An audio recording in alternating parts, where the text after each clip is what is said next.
In Matthew chapter 26, we see the betrayal of Christ in the Garden of Gethsemane. And most of us who've been in church a good bit or all of our lives, we know the story. Judas brings the soldiers in and they arrest Jesus. And that's where we're going to pick up here in verse 47 of chapter 26. While he, Jesus, was still speaking, behold, Judas, one of the 12, came up, accompanied by a large crowd with swords and clubs, who came from the chief priests and elders of the people.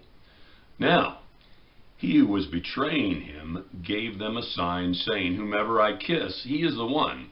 Seize him. And immediately Judas went to Jesus and said, Hail, Rabbi, and kissed him.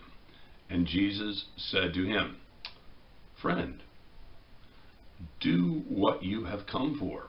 Then they came and laid hands on Jesus and seized him. And behold, one of those who was with Jesus reached out and drew his sword and struck the slave of the high priest and cut off his ear. Then Jesus said to him, Put your sword back into its place, for all those who take up the sword shall perish by the sword. Or do you think that I cannot appeal to my Father, and he will at once put at my disposal more than 12 legions of angels? How then will the scripture be fulfilled, which says that it must happen this way? And at that time Jesus said to the crowds, Have you come out with swords and clubs to arrest me, as you would against a robber? Every day I used to sit in the temple teaching, and you did not seize me.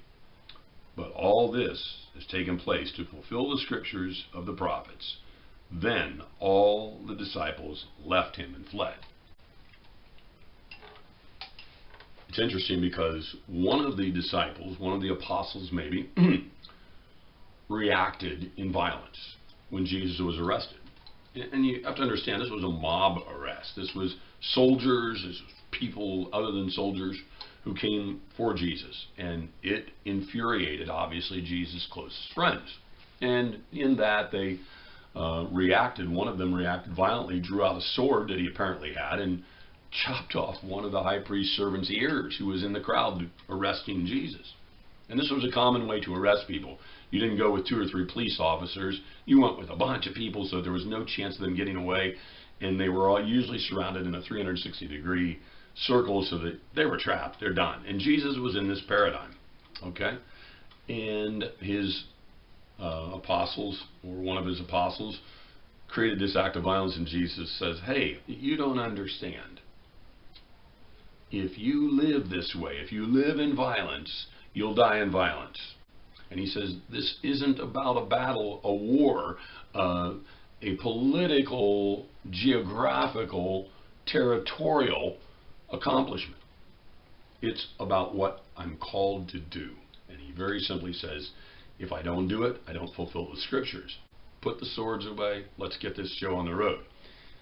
But he doesn't just stop there. He stops and he says, you know what? It's kind of interesting that you come here with a big mob, basically, and these soldiers and everybody around here who are armed and ready to go with clubs and swords. And I never carried a sword or a club, and I sat in the temple and taught, and all these times you were around me out in the various parts of Judea, Galilee, and even in Samaria. You didn't do anything then. Why now? And of course, they don't have an answer, but he does. He says, this is to fulfill why I came. And it's really unique because we can jump back to the 5th chapter of the book of Matthew in the Sermon on the Mount. He says, I didn't come to take away the problems, to destroy the law. I came to fulfill it. And how does he fulfill it?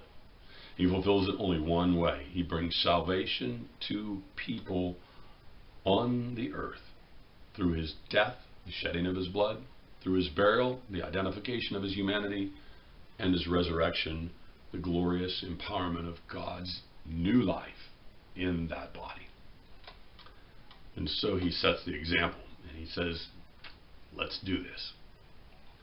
I wonder how many of us would be willing to do that. And I know, even I look at myself and I go, I don't know if I would. You know, I knew God called me to do certain things. Sometimes there's a limit. And Jesus sets an example and he says, we got to do what we're called to do. And he did the ultimate. Sometimes we're called to do just minor things and we don't listen. Or we hear and we go, no, I can't do that. I got a job, I got a family, I got this, I got that. I don't want to do that because that'll make me look like duh. And we miss it. Jesus knew what he came to fulfill, and he fulfilled it for you and for me.